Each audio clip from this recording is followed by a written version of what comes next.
ಆತ್ಮೀಯ ವಿದ್ಯಾರ್ಥಿಗಳೇ, ಶಿಕ್ಷಕರೇ, ಮುಖ್ಯ ಗುರುಗಳೇ, ಎಲ್ಲರಿಗೂ ನಮಸ್ಕಾರಗಳು. ಶಾಲಾ ಶಿಕ್ಷಣ ಇಲಾಖೆ ಅಪರ ಆಯುಕ್ತರ ಕಚೇರಿ ಕಲಬುರಗಿ ಹಾಗೂ ಕಲ್ಯಾಣ ಕರ್ನಾಟಕ ಪ್ರದೇಶ ಅಭಿವೃದ್ಧಿ ಮಂಡಳಿಯ ಒಂದು ಸಹಯೋಗದೊಂದಿಗೆ ಕಲಿಕೆಯಲ್ಲಿ ನಿಧಾನಗತಿಯ ಕಲಿಕಾ ಮಟ್ಟದ ವಿದ್ಯಾರ್ಥಿಗಳಿಗಾಗಿ ವಿಶೇಷವಾಗಿ ವೈಜ್ಞಾನಿಕವಾಗಿ ಮನೋವೈಜ್ಞಾನಿಕವಾಗಿ ರಚಿಸಿರುವಂಥ ಅಭ್ಯಾಸ ಪುಸ್ತಕಗಳು ಕಲಿಕಾಸರೆ. ಆತ್ಮೀಯ ವಿದ್ಯಾರ್ಥಿಗಳೇ, ಈ ಒಂದು ವಿಡಿಯೋದಲ್ಲಿ ಈ ಒಂದು ಕಲಿಕಾಸರೆ ಅಭ್ಯಾಸ ಪುಸ್ತಕವನ್ನು ನಾವು ಶಾಲೆಯಲ್ಲಿ ಯಾವ ರೀತಿ ಅಭ್ಯಾಸವನ್ನು ಮಾಡಬೇಕು, ಜೊತೆಯಲ್ಲಿ ವಿಶೇಷವಾಗಿ ಈ ಒಂದು ವಿಡಿಯೋದಲ್ಲಿ ವಿಜ್ಞಾನವನ್ನು ಒಂದು ಮಾದರಿಯಾಗಿ ಇಟ್ಕೊಂಡು 8ನೇ ತರಗತಿ 9ನೇ ತರಗತಿ ಹಾಗೂ 10ನೇ ತರಗತಿಯ ಕಲಿಕಾಸರೆ ವಿಜ್ಞಾನ ಪುಸ್ತಕಗಳು ಹೇಗಿವೆ, ಯಾವ ರೀತಿ ಆ ಒಂದು ಅಭ್ಯಾಸ ಪುಸ್ತಕದಲ್ಲಿ ವಿದ್ಯಾರ್ಥಿಗಳನ್ನು ತೊಡಗಿಸಬೇಕು, ಶಿಕ್ಷಕರ ಪಾತ್ರ ಯಾವ ರೀತಿ ಇದೆ ಹಾಗೂ ಮುಖ್ಯ ಗುರುಗಳು ಅದನ್ನು ಯಾವ ರೀತಿ ಮೇಲ್ವಿಚಾರಣೆ ಮಾಡಬೇಕು. ಸೊ ಒಟ್ಟಾರೆಯಾಗಿರುವಂಥ ಸಮಗ್ರ ಮಾಹಿತಿಯನ್ನು ಈ ಒಂದು ವಿಡಿಯೋದಲ್ಲಿ ನಾವು ನೋಡ್ತಾ ಹೋಗ್ತೇವೆ. ಸೊ ಆತ್ಮೀಯ ವಿದ್ಯಾರ್ಥಿಗಳೇ, ತಾವಿಲ್ಲಿ ಗಮನಿಸ್ತಾ ಇದ್ದೀರಿ, ಈ ಒಂದು ಅಭ್ಯಾಸ ಪುಸ್ತಕ ಏನಿದೆ, ಈ ಒಂದು ಅಭ್ಯಾಸ ಪುಸ್ತಕವನ್ನು ಶಾಲೆಯಲ್ಲೇ ಇರಿಸುವಂಥದ್ದು. ಈ ಅಭ್ಯಾಸ ಪುಸ್ತಕವನ್ನು ಮಕ್ಕಳಿಗೆ ಕೊಟ್ಟು ಮನೆಯಲ್ಲಿ ಮಾಡಿಸುವಂಥ ಕಾರ್ಯ ಅಲ್ಲ. ಈ ಒಂದು ಪುಸ್ತಕ ಕಡ್ಡಾಯವಾಗಿ ಶಾಲೆಯಲ್ಲೇ ಇರಿಸಬೇಕು ಹಾಗೂ ಶಾಲೆಯಲ್ಲೇ ಅಭ್ಯಾಸವನ್ನು ಮಾಡಬೇಕಾಗ್ತದೆ. ಇದು ಬಹಳ ಇಂಪಾರ್ಟೆಂಟು. ಹಾಗೂ ಈ ಒಂದು ಕಲಿಕಾಸರ ಅಭ್ಯಾಸ ಪುಸ್ತಕ ಶಾಲೆಯ ಒಂದು ಆಸ್ತಿಯಾಗಿರುತ್ತೆ, ಒಂದು ಅಸೆಟ್ ಆಗಿರುತ್ತೆ. ಹಾಗೂ ಈ ಒಂದು ಕಲಿಕಾಸರ ಅಭ್ಯಾಸ ಪುಸ್ತಕಗಳೇನಿವೆ ಇವುಗಳು ಮುಂದಿನ ವರ್ಷದ ವಿದ್ಯಾರ್ಥಿಗಳಿಗೂ ಕೂಡ ಕಲಿಕೆಯಲ್ಲಿ ತೊಡಗಿಸಲಿಕ್ಕೆ ಈ ಒಂದು ಪುಸ್ತಕಗಳನ್ನು ನಾವು ಬಳಸ್ತೇವೆ. ಅದಕ್ಕಾಗಿ ಈ ಒಂದು ಕಲಿಕಾಸರ ಪುಸ್ತಕಗಳನ್ನು ವಿದ್ಯಾರ್ಥಿಗಳು ತಮ್ಮೊಂದಿಗೆ ಮನೆಗೆ ತೆಗೆದುಕೊಂಡು ಹೋಗುವಂಥದ್ದಲ್ಲ. ಆ ಒಂದು ಪುಸ್ತಕಗಳನ್ನು ಶಾಲೆಯಲ್ಲೇ ಇಡಬೇಕು. ಶಾಲೆಯಲ್ಲಿಯೇ ಆ ಅಭ್ಯಾಸ ಪುಸ್ತಕದಲ್ಲಿ ಅಭ್ಯಾಸವನ್ನು ಮಾಡಿ ಮುಂದೆ ಆ ಒಂದು ಅಭ್ಯಾಸ ಪುಸ್ತಕವನ್ನು ಪ್ರಾಕ್ಟೀಸ್ ಮಾಡಿದ ನಂತರ ಶಾಲೆಗೆ ಅದನ್ನು ಮತ್ತೆ ಒದಗಿಸಬೇಕಾಗ್ತದೆ. ಆ ಪುಸ್ತಕಗಳನ್ನು ಮುಂದಿನ ವರ್ಷ ವಿದ್ಯಾರ್ಥಿಗಳು ಬಳಸ್ಕೊಳ್ಬೇಕು. ಇದು ಬಹಳ ಇಂಪಾರ್ಟೆಂಟ್ ಆಗಿರುವಂಥದ್ದು ಇದೆ. ಸೊ ಆತ್ಮೀಯ ವಿದ್ಯಾರ್ಥಿಗಳೇ, ಈ ಒಂದು ಕಲಿಕಾಸರ ಅಭ್ಯಾಸ ಪುಸ್ತಕ ಏನಿದೆ, ಇಲ್ಲಿ ಇಬ್ಬರು ವಿದ್ಯಾರ್ಥಿಗಳಿಗೆ ಒಂದು ಪುಸ್ತಕವನ್ನು ಇಲ್ಲಿ ಕೊಡಲಾಗುತ್ತೆ. ಇರುವರು ವಿದ್ಯಾರ್ಥಿಗಳಾಗಿರ್ಬೋದು, ವಿದ್ಯಾರ್ಥಿಗಳಾಗಿರ್ಬೋದು ಅಥವಾ ವಿದ್ಯಾರ್ಥಿನಿ ಆಗಿರ್ಬೋದು, ಇಬ್ಬರ ಮಧ್ಯದಲ್ಲಿ ಒಂದು ಅಭ್ಯಾಸ ಪುಸ್ತಕವನ್ನು ಕೊಡಲಾಗ್ತದೆ. ಸೊ ಈ ಒಂದು ಪುಸ್ತಕ ಕೊಟ್ಟಾಗ ಆ ವಿದ್ಯಾರ್ಥಿಗಳು ಆ ಕಲಿಕಾಸರೆ ಅಭ್ಯಾಸ ಪುಸ್ತಕದಲ್ಲಿರುವಂತಹ ಕಲಿಕಾಂಶವನ್ನು ಅರ್ಥೈಸಿಕೊಳ್ಳುವಾಗ, ಅಭ್ಯಾಸ ಮಾಡುವಾಗ ಪರಸ್ಪರ ಚರ್ಚೆಯನ್ನು ಮಾಡಿ ಆ ಕಲಿಕಾಂಶಗಳೇನಿದೆ ಅದರ ಬಗ್ಗೆ ಸ್ಪಷ್ಟನೆಯನ್ನು ಪಡಿತಾ, ಶಿಕ್ಷಕರ ಸಹಕಾರವನ್ನು ಪಡಿತಾ ಆ ಅಭ್ಯಾಸ ಪುಸ್ತಕದಲ್ಲಿ ಅವರು ಅಭ್ಯಾಸವನ್ನು ಮಾಡ್ತಾ ಸಾಕ್ತಾರೆ. ಇದು ಎರಡನೇ ಇಂಪಾರ್ಟೆಂಟ್. ಅಂದರೆ ಇದು ಪ್ರತಿ ಒಬ್ಬ ವಿದ್ಯಾರ್ಥಿಗೆ ಒಂದು ಅಭ್ಯಾಸ ಪುಸ್ತಕ ಇರೋದಿಲ್ಲ. ಇಬ್ಬರು ವಿದ್ಯಾರ್ಥಿಗಳಿಗೆ ಒಂದು ಅಭ್ಯಾಸ ಪುಸ್ತಕವನ್ನು ಇಲ್ಲಿ ಕೊಡಲಾಗುತ್ತೆ. ಇದಕ್ಕಾಗಿ ಇಬ್ಬರು ವಿದ್ಯಾರ್ಥಿಗಳ ಜೋಡಿ ಮಾಡುವುದನ್ನು ನಾವು ಬಡ್ಡಿ ಪೇರಿಂಗ್ ಅಂತ ನಾವು ಇಲ್ಲಿ ಕರಿತೀವಿ. ಇನ್ನು ಸದರಿ ಪುಸ್ತಕವನ್ನು ಈ ವಿದ್ಯಾರ್ಥಿಗಳು ಬಳಕೆ ಮಾಡುವುದರಿಂದ ಏನಾಗುತ್ತೆ ಅಂದರೆ ಅವರು ಪೆನ್ಸಿಲ್ನಲ್ಲಿ ಮಾತ್ರ ಬರೀಬೇಕು. ಯಾವುದೇ ಕಾರಣಕ್ಕೆ ನೀವು ಕಲಿಕಾಸರೆ ಅಭ್ಯಾಸ ಪುಸ್ತಕದಲ್ಲಿ ಪೆನ್ನಿನಿಂದ ಬರೆಯುವಂಥದ್ದಲ್ಲ, ಪೆನ್ಸಿಲ್ನಿಂದೇ ಬರೀಬೇಕು. ಯಾಕಂದರೆ ಇಲ್ಲಿ ಇಬ್ಬರು ವಿದ್ಯಾರ್ಥಿಗಳು ಪ್ರಾಕ್ಟೀಸ್ ಮಾಡಬೇಕಾಗಿದೆ. ಜೊತೆಯಲ್ಲಿ ಈ ಅಭ್ಯಾಸ ಪುಸ್ತಕಗಳನ್ನು ಮುಂದಿನ ವರ್ಷದ ವಿದ್ಯಾರ್ಥಿಗಳು ಕೂಡ ಅದನ್ನು ಅಭ್ಯಾಸ ಪುಸ್ತಕದ ರೀತಿಯಲ್ಲಿ ಬಳಸುವ ಹಿನ್ನೆಲೆಯಲ್ಲಿ ಕಡ್ಡಾಯವಾಗಿ ವಿದ್ಯಾರ್ಥಿಗಳೇ ನೀವು ಅದನ್ನು ಪೆನ್ಸಿಲ್ನಲ್ಲೇ ಬರಿಬೇಕು. ಸೊ ಇದಾದಮೇಲೆ ಇಲ್ಲಿ ಕಲಿಕಾಸರೆ ಅಭ್ಯಾಸ ಪುಸ್ತಕಗಳನ್ನು ನಿಯಮಿತ ತರಗತಿಗಳಲ್ಲಿ ಅಥವಾ ವಿಶೇಷ ತರಗತಿಗಳಲ್ಲಿ ಕೂಡ ಬಳಸ್ಬೋದು. ಸೊ ಕಲಿಕಾಸರೆ ಅಭ್ಯಾಸ ಪುಸ್ತಕವನ್ನು ಹೇಗೆ ಬಳಸಬೇಕಂದ್ರೆ, ನಿಮ್ಮ ರೆಗ್ಯುಲರ್ ಕ್ಲಾಸಸ್ ಏನಿದೆ ನಿಯಮಿತ ಕ್ಲಾಸಸ್ನಲ್ಲಿ ಕೂಡ ನೀವು ಬಳಸ್ಬೋದು, ಅಥವಾ ವಿಶೇಷ ತರಗತಿಗಳಿಗೆ ಒಂದು ವೇಳಾಪಟ್ಟಿಯನ್ನು ಮಾಡಿ, ವಿಷಯವಾರ ವೇಳಾಪಟ್ಟಿಯನ್ನು ಮಾಡಿ ಅಲ್ಲಿ ಕೂಡ ಈ ಒಂದು ಕಲಿಕಾಸರೆ ಪುಸ್ತಕಗಳನ್ನು ನಾವು ಬಳಸ್ಬೋದು. ಇಬ್ಬರು ವಿದ್ಯಾರ್ಥಿಗಳು ಆ ಪುಸ್ತಕದಲ್ಲಿ ಅಭ್ಯಾಸವನ್ನು ಇಲ್ಲಿ ಮಾಡ್ತಾರೆ. ಸೊ ಇಲ್ಲಿ ನೆಕ್ಸ್ಟ್ ಏನು ಬರ್ತದೆ ಅಂದರೆ, ಇಲ್ಲಿ ಬಡ್ಡಿ ಪೇರಿಂಗ್, ವಿದ್ಯಾರ್ಥಿಗಳ ಪಟ್ಟಿ ಮತ್ತು ಬಳಕೆಯ ವೇಳಾಪಟ್ಟಿಯನ್ನು ಇಲ್ಲಿ ತರಗತಿವಾರು ವಿದ್ಯಾರ್ಥಿಗಳಿಗೆ ನಿಮಗೆ ಮನನ ಆಗಬೇಕು. ಅಂದರೆ ಯಾವ ವಿಷಯ ಯಾವ ವಾರ ನೀವು ಆ ಒಂದು ಕಲಿಕಾಸರ ಪುಸ್ತಕದಲ್ಲಿ ಅಭ್ಯಾಸ ಮಾಡ್ತೀರಿ, ನಿಮ್ಮೊಂದಿಗೆ ಇರುವಂಥ ಮತ್ತೊಬ್ಬ ವಿದ್ಯಾರ್ಥಿ ಯಾರಿದ್ದಾರೆ, ಸೊ ಅದರ ಬಗ್ಗೆ ಸಮಗ್ರವಾಗಿರುವಂಥ ಮಾಹಿತಿ ನಿಮಗೆ ಇರಬೇಕು. ನಿಮ್ಮ ತರಗತಿ ಕೋಣೆಯಲ್ಲೂ ಕೂಡ ನೀವು ಇರಿಸಿ ಹಾಗೂ ಮುಖ್ಯ ಗುರುಗಳ ಕೋಣೆಯಲ್ಲೂ ಕೂಡ ಇರಬೇಕು, ಸ್ಟಾಫ್ ರೂಮ್ನಲ್ಲಿ ಕೂಡ. ಇದಾದಮೇಲೆ ಈ ಪ್ರಸ್ತುತ ವರ್ಷ SSLC, ವಿಶೇಷವಾಗಿ SSLC ತರಗತಿಯಲ್ಲಿ ಓದುತ್ತಿರೋ ಮಕ್ಕಳ ಸಂಖ್ಯೆ ಮತ್ತು ಕಲಿಕಾಸರ ಪುಸ್ತಕಗಳನ್ನು ಪಡೆದ ವಿದ್ಯಾರ್ಥಿಗಳ ಸಂಖ್ಯೆ, ನೀವು ಏನು ಕಲಿಕಾಸರ ಪುಸ್ತಕಗಳನ್ನು ಪಡೆದಿರ್ತೀರಿ, ವಿಶೇಷವಾಗಿ 10ನೇ ತರಗತಿಗೆ ಸಂಬಂಧಿಸಿದಂತೆ ಇಲ್ಲಿ ನಿಮ್ಮ ಒಂದು ಸವಿವರವನ್ನು ಇಲಾಖೆಯು ಕ್ರೋಢೀಕರಿಸುತ್ತದೆ. ಹಾಗೂ ಈ ಒಂದು ವಾರ್ಷಿಕ ಪರೀಕ್ಷೆಯ ನಂತರ ಈ ಕಲಿಕಾಸರೆಯು ಯಾವ ರೀತಿಯ ಒಂದು ಧನಾತ್ಮಕ ಪರಿಣಾಮ ಬೀರಿದೆ, ನಿಮ್ಮ ಫಲಿತಾಂಶದಲ್ಲಿ ಏನೆಲ್ಲ ವ್ಯತ್ಯಾಸ ಆಗಿದೆ, ಅದನ್ನು ಕೂಡ ಒಂದಿಷ್ಟು ವಿಶ್ಲೇಷಣೆ ಕೂಡ ಜಿಲ್ಲಾ ಹಂತದಲ್ಲಿ ಆಗ್ತದೆ. ಅದನ್ನು ಕ್ರೋಢೀಕರಣ ಮಾಡಿ ಒಂದು ವಿಭಾಗೀಯ ಹಂತದಲ್ಲಿ ಕೂಡ ಅದನ್ನು ಪ್ರೆಸೆಂಟ್ ಮಾಡಲಾಗ್ತದೆ. ಆತ್ಮೀಯ ವಿದ್ಯಾರ್ಥಿಗಳೇ, ಬನ್ನಿ ನೋಡ್ತಾ ಹೋಗೋಣ 8ನೇ 9ನೇ ಮತ್ತು 10ನೇ ತರಗತಿಯ ಒಂದು ಕಲಿಕಾಸರ ಅಭ್ಯಾಸ ಪುಸ್ತಕಗಳೇನಿದೆ. ಸೊ ಅಭ್ಯಾಸ ಪುಸ್ತಕಗಳು ಯಾವ ರೀತಿ ರಚನೆಯಾಗಿವೆ ಹಾಗೂ ವಿದ್ಯಾರ್ಥಿಗಳು ತಮ್ಮನ್ನು ತಾವು ಕಲಿಕಾಸರ ಅಭ್ಯಾಸ ಪುಸ್ತಕದಲ್ಲಿ ಯಾವ ರೀತಿ ತೊಡಗಿಸ್ಕೊಳ್ಬೇಕು ಅದನ್ನು ಬನ್ನಿ ನೋಡ್ತಾ ಹೋಗೋಣ.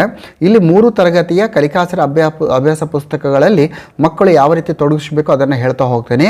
ಪ್ರಥಮವಾಗಿ ಬನ್ನಿ ನೋಡ್ತಾ ಹೋಗೋಣ 8ನೇ ತರಗತಿಯ ವಿಜ್ಞಾನದ ಕಲಿಕಾಸರ ಅಭ್ಯಾಸ ಪುಸ್ತಕ. ತಾವಿಲ್ಲಿ ಗಮನಿಸ್ತಾ ಇದ್ದೀರಿ, 8ನೇ ತರಗತಿ ವಿಜ್ಞಾನ ವಿಷಯಕ್ಕೆ ಸಂಬಂಧಿಸಿದಂತೆ 2 ಭಾಗಗಳಿದೆ, ಭಾಗ 1 ಮತ್ತು ಭಾಗ 2. ಸೊ ಈ ಭಾಗ 1ರಲ್ಲಿ ಬರುವಂಥದ್ದು 6 ಅಧ್ಯಾಯ, ಭಾಗ 2ರಲ್ಲಿ ಕೂಡ 6 ಅಧ್ಯಾಯಗಳು ಬರ್ತವೆ. ಸೊ ಆತ್ಮೀಯ ವಿದ್ಯಾರ್ಥಿಗಳೇ, ಇಲ್ಲಿ ಪ್ರತಿಯೊಂದು ಅಧ್ಯಾಯಕ್ಕೆ ಎಷ್ಟು ಸಮಯವನ್ನು ವಿದ್ಯಾರ್ಥಿಗಳು ಕೊಡಬೇಕು, ಸೊ ಅದನ್ನು ಇಲ್ಲಿ ನಾವು ಮೆನ್ಷನನ್ನು ಮಾಡಿದ್ದೀವಿ. ಎಕ್ಸಾಂಪಲ್ ಆಗಿ ಬೆಳೆಯ ಉತ್ಪಾದನೆ ಮತ್ತು ನಿರ್ವಹಣೆ ಅಂತ ಒಂದು ಘಟಕ ಬಂದಾಗ ಅಲ್ಲಿ 3 ಗಂಟೆಗಳು ತಮ್ಮನ್ನು ತಾವು ವಿದ್ಯಾರ್ಥಿಗಳು ತೊಡಗಿಸಬೇಕು. ಹಾಗೂ ಆ ಬೆಳೆಯ ಉತ್ಪಾದನೆ ಮತ್ತು ನಿರ್ವಹಣೆ ಘಟಕಕ್ಕೆ ಸಂಬಂಧಿಸಿದಂತೆ ಏನೆಲ್ಲ ಅಭ್ಯಾಸ ಮಾಡಲಿಕ್ಕೆ ಅವಕಾಶ ಕೊಟ್ಟಿದ್ದಾರೆ ಅಲ್ಲಿ ನೀವೇನು ಮಾಡಬೇಕು, ಬಡ್ಡಿ ಪೇರಿಂಗ್, ನಿಮ್ಮ ಸಹವರ್ತಿ ವಿದ್ಯಾರ್ಥಿ ಏನಿರ್ತಾನೆ ಅವನೊಂದಿಗೆ ಚರ್ಚೆಯನ್ನು ಮಾಡ್ತಾ ಅಲ್ಲಿ ನೀವು ಅಭ್ಯಾಸವನ್ನು ಮಾಡಬೇಕಾಗತ್ತೆ. ವಿಶೇಷವಾಗಿ 8ನೇ ತರಗತಿಯ ಒಂದು ಅಭ್ಯಾಸ ಪುಸ್ತಕಗಳು ಅಂತ ಬಂದಾಗ ಇದನ್ನು ಸ್ಪೈರಲ್ ಆಗಿ ರಚನೆ ಮಾಡಲಾಗಿದೆ. ಅಂದರೆ 8ನೇ ತರಗತಿಯ ಒಬ್ಬ ವಿದ್ಯಾರ್ಥಿಯು ಅಭ್ಯಾಸ ಮಾಡುವಾಗ ಅಲ್ಲಿ 7ನೇ 6ನೇ ಮತ್ತು 5ನೇ ತರಗತಿಯಲ್ಲಿರುವಂಥ ಕಲಿಕಾಂಶಗಳನ್ನು ಕೂಡ ಇಲ್ಲಿ ಕನೆಕ್ಟ್ ಮಾಡಲಾಗಿದೆ. ಈ ಮೂಲಕ ಏನಾಗುತ್ತೆ ಅಂದರೆ ಹಿಂದಿನ ತರಗತಿಗಳಲ್ಲಿ ಯಾವುದೋ ಒಂದು ಕಾರಣಗಳಿಂದ ಆ ಕಲಿಕಾಂಶಗಳನ್ನು ಕಲಿಯದೇ ಇದ್ದಾಗ ಕೂಡ ವಿದ್ಯಾರ್ಥಿಯು ಆ ಒಂದು ಲರ್ನಿಂಗ್ ಗ್ಯಾಪನ್ನು ಫುಲ್ಫಿಲ್ ಮಾಡಲಿಕ್ಕೆ ಸಹಾಯ ಆಗ್ತದೆ. ಸೊ ಈ ರೀತಿ ಏನಾಗುತ್ತೆ, 8ನೇ ತರಗತಿಯಲ್ಲಿರುವಂಥ ಪ್ರತಿಯೊಂದು ಅಧ್ಯಾಯಕ್ಕೆ ಒಂದು ಸಮಯವನ್ನು ನಿಗದಿಪಡಿಸಲಾಗಿದೆ. ಸೊ ಇದಕ್ಕೆ ತಕ್ಕಂತೆ ಅಲ್ಲಿನ ಒಂದು ಶಿಕ್ಷಕರು ಏನು ಮಾಡಬೇಕಾಗತ್ತೆ ಅಂದರೆ ಒಂದು ಸಮಗ್ರವಾದ ವೇಳಾಪಟ್ಟಿಯನ್ನು ಮಾಡಿ ಯಾವ ಡೇಟ್ಗೆ ಯಾವ ಘಟಕದಲ್ಲಿ ಯಾವ ವಿದ್ಯಾರ್ಥಿಗಳು ತೊಡಗಿಸ್ಕೊಳ್ಬೇಕು, ಬಡ್ಡಿ ಪೇರಿಂಗ್, ಸೊ ಸಮಗ್ರವಾಗಿರುವಂಥ ಒಂದು ದಾಖಲೆಗಳನ್ನು ಇಲ್ಲಿ ಶಿಕ್ಷಕರು ಇಟ್ಕೋಬೇಕು. ಇನ್ನು ನೆಕ್ಸ್ಟ್ ಬರುವಂಥದ್ದು 9ನೇ ತರಗತಿ. ಸೊ 9ನೇ ತರಗತಿ ಅಂತ ಬಂದಾಗ ಇಲ್ಲಿ 9ನೇ ತರಗತಿಯಲ್ಲಿ ಇಲ್ಲಿ ಭಾಗ 1 ಮತ್ತು ಭಾಗ 2 ಅಂತ ನಾವು ಮಾಡಿಲ್ಲ. ಸೊ ಇಲ್ಲಿ ಏನು ಮಾಡಿದ್ದೀವಿ, ಒಟ್ಟು ವಿಭಾಗಗಳನ್ನು ಮಾಡಿದ್ದೀವಿ, 4 ವಿಭಾಗಗಳನ್ನು ಮಾಡಿದ್ದೇವೆ. ಸೊ ಪ್ರತಿಯೊಂದು ವಿಭಾಗದಲ್ಲಿ ಕೂಡ 4 ಪ್ರತಿಯೊಂದು ವಿಭಾಗದಲ್ಲಿ 3 ಘಟಕಗಳು ಬರ್ತವೆ. ಹಾಗೂ ಪ್ರತಿಯೊಂದು ವಿಭಾಗದ ಅಂತ್ಯದಲ್ಲಿ ಮೌಲ್ಯಾಂಕನಕ್ಕೆ ಅವಕಾಶವನ್ನು ಕಲ್ಪಿಸಿದೆ. ಸೊ ಹಂಗಂದರೆ ಏನು? ಸೊ ಆತ್ಮೀಯ ವಿದ್ಯಾರ್ಥಿಗಳು, ತಾವು ಗಮನಿಸ್ತಾ ಇದ್ದೀರಿ, ಒಂದು ವಿಭಾಗವನ್ನು ಎಕ್ಸ್ಪ್ಲೇನ್ ಮಾಡ್ತೀನಿ. ವಿಭಾಗ 1ರಲ್ಲಿ 3 ಅಧ್ಯಾಯಗಳಿವೆ, ನಮ್ಮ ಸುತ್ತಮುತ್ತಲಿನ ದ್ರವ್ಯಗಳು, ಜೀವದ ಮೂಲ ಘಟಕ, ಚಲನೆ.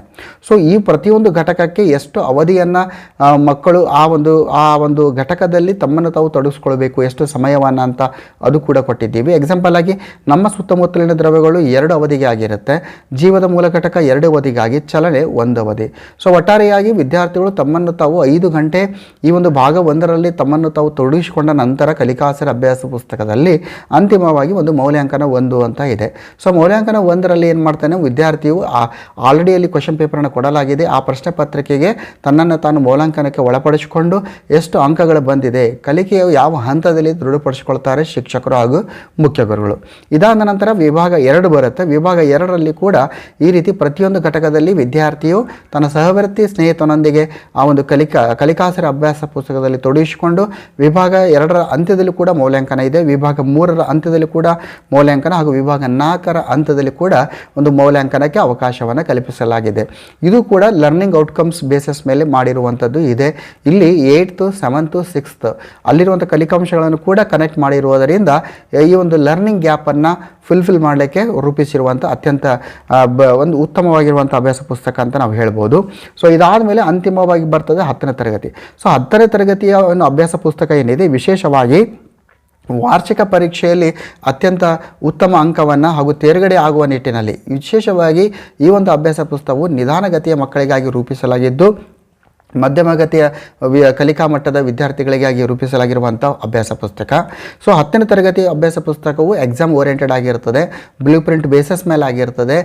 ಒಂದು ಪರೀಕ್ಷಾ ಮಂಡಳಿ ಯಾವ ರೀತಿ ಒಂದು ಅಂಕಗಳನ್ನು ವಿಂಗಡಣೆ ಮಾಡಿದೆ, ಉದ್ದಿಷ್ಟವಾರು ಡಿವಿಷನ್ ಮಾಡಿದೆ ಅಥವಾ ಕಠಿಣತೆ ಮಟ್ಟದ ಆಧಾರದ ಮೇಲೆ, ಸೊ ಇವುಗಳನ್ನೆಲ್ಲ ಪರಿಗಣನೆಗೆ ತೆಗೆದುಕೊಂಡು ರೂಪಿಸಿರುವಂಥ ಅಭ್ಯಾಸ ಪುಸ್ತಕ 10ನೇ ತರಗತಿದ್ದು ಕಲಿಕಾಸರ ಅಭ್ಯಾಸ ಪುಸ್ತಕ. ಸೊ ಇಲ್ಲಿ ಏನಾಗುತ್ತೆ ಅಂದರೆ ಇಲ್ಲಿ ಕೂಡ ಒಟ್ಟು 4 ಭಾಗಗಳನ್ನು ಮಾಡಲಾಗಿದೆ. ವಿಶೇಷವಾಗಿ ವಿಜ್ಞಾನಕ್ಕೆ ಸಂಬಂಧಿಸಿದಂತೆ ಇಲ್ಲಿ ಪ್ರತಿಯೊಂದು ವಿಭಾಗದಲ್ಲಿ ಕೂಡ ಇಲ್ಲಿ ಚಾಪ್ಟರ್ಸ್ಗಳನ್ನು ಡಿವೈಡ್ ಮಾಡಲಾಗಿದೆ. ಇಲ್ಲಿ ಚಾಪ್ಟರ್ಗಳನ್ನು ಡಿವೈಡ್ ಮಾಡಿದ ನಂತರ ಪ್ರತಿಯೊಂದು ವಿಭಾಗದ ಅಂತ್ಯದಲ್ಲಿ ಒಂದು ಮೌಲ್ಯಾಂಕನಕ್ಕೆ ಅವಕಾಶವನ್ನು ಕಲ್ಪಿಸಲಾಗಿದೆ. ಸೊ ಇಲ್ಲಿ ವಿದ್ಯಾರ್ಥಿಗಳು ತಮ್ಮನ್ನು ತಾವು ಮೌಲ್ಯಾಂಕನಕ್ಕೆ ಒಳಗಾಗಬೇಕಾಗತ್ತೆ.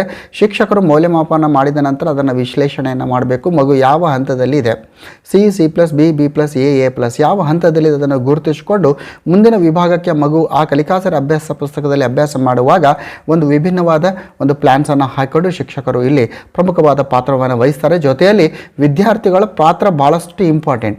ಯಾಕಂದರೆ ಅಂತಿಮವಾಗಿ ಪರೀಕ್ಷೆಯು ವಿದ್ಯಾರ್ಥಿಗಳಿಗೆ ಬರಿಬೇಕಾಗಿರುವುದರಿಂದ ಇಲ್ಲಿ ವಿದ್ಯಾರ್ಥಿಗಳು ಸಹವರ್ತಿಯ ವಿದ್ಯಾರ್ಥಿಯೊಂದಿಗೆ ಚರ್ಚಿಸಿ ವಿಷಯಗಳನ್ನು ಕಲಿಯುವಾಗ ಉಂಟಾಗುವಂಥ ಸಮಸ್ಯೆಗಳನ್ನು ಶಿಕ್ಷಕರೊಂದಿಗೆ ಚರ್ಚಿಸಬೇಕು. ಮುಖ್ಯ ಗುರುಗಳು ಹಂತ ಹಂತದಲ್ಲಿ ಕೂಡ ಪ್ರತಿಯೊಬ್ಬ ವಿದ್ಯಾರ್ಥಿಯು ಎಷ್ಟು ವಿಭಾಗಗಳನ್ನು ಕಂಪ್ಲೀಟ್ ಮಾಡಿದ್ದಾರೆ, ಮೌಲ್ಯಾಂಕನದಲ್ಲಿ ಯಾವ ರೀತಿ ಅಂಕಗಳನ್ನು ಪಡೆದಿದ್ದಾರೆ, ಯಾವ ಒಂದು ಗ್ರೇಡ್ನಲ್ಲಿದ್ದಾರೆ, ಸೊ ಸಮಗ್ರವಾಗಿರುವಂಥ ಮಾಹಿತಿ ಮುಖ್ಯ ಗುರುಗಳ ಹತ್ತಿರ ಕೂಡ ಇರಬೇಕು. ಸೊ ಈ ರೀತಿ ಈ ಅಪರ ಆಯುಕ್ತರ ಕಚೇರಿ ಕಲಬುರಗಿ ಹಾಗೂ ಕಲ್ಯಾಣ ಕರ್ನಾಟಕ ಅಭಿವೃದ್ಧಿ ಮಂಡಳಿಯ ಒಂದು ಕನಸಿನ ಕೂಸು ಈ ಕಲಿಕಾಸರೆ ಅಭ್ಯಾಸ ಪುಸ್ತಕ. ಖಂಡಿತವಾಗಿಯೂ ಕೂಡ 2023-24 ಸಾಲಿನಲ್ಲಿಯೂ ಕೂಡ ಕಲಿಕಾಸರೆ ಅಭ್ಯಾಸ ಪುಸ್ತಕವು ಈ ವಿಭಾಗದ ಫಲಿತಾಂಶವನ್ನು ಉತ್ತಮಪಡಿಸುವ ನಿಟ್ಟಿನಲ್ಲಿ ತನ್ನದೇ ಆಗಿರುವಂಥ ಛಾಪನ್ನು ಮಾಡಿತ್ತು. ಸೊ ಆತ್ಮೀಯರೇ, ಈ ಒಂದು ಕಲಿಕಾಸರೆ ಅಭ್ಯಾಸ ಪುಸ್ತಕಗಳನ್ನು ಕರ್ನಾಟಕದ ಯಾವ ಜಿಲ್ಲೆಯ ವಿದ್ಯಾರ್ಥಿಗಳು ಕೂಡ ನೀವು ಬಳಸ್ಬೋದು. ಸೊ ಈ ಒಂದು ಕಲಿಕಾಸರೆ ಅಭ್ಯಾಸ ಪುಸ್ತಕಗಳ ಒಂದು ಡ್ರೈವ್ ಲಿಂಕನ್ನು ಈ ಒಂದು ವಿಡಿಯೋದ ಡಿಸ್ಕ್ರಿಪ್ಷನ್ ಬಾಕ್ಸ್ನಲ್ಲಿ ಕೊಟ್ಟಿರ್ತವೆ. ಅದನ್ನು ಕ್ಲಿಕ್ ಮಾಡಿ ನೀವು 8, 9, 10ನೇ ತರಗತಿಯ ವಿಭಿನ್ನವಾಗಿರುವಂಥ ಒಂದು ಅಭ್ಯಾಸ ಪುಸ್ತಕಗಳಿವೆ. ಅದನ್ನು ನೀವು ಉಚಿತವಾಗಿ ಡೌನ್ಲೋಡ್ ಮಾಡಿಕೊಂಡು ನಮ್ಮ ಕರ್ನಾಟಕದ ಯಾವುದೇ ಜಿಲ್ಲೆಯ ವಿದ್ಯಾರ್ಥಿಗಳು ಕೂಡ ಉಚಿತವಾಗಿ ಬಳಸ್ಬೋದು ಅಂತ ಹೇಳ್ತಾ, ಜೈ ಹಿಂದ್, ವಂದೇ ಮಾತರಂ.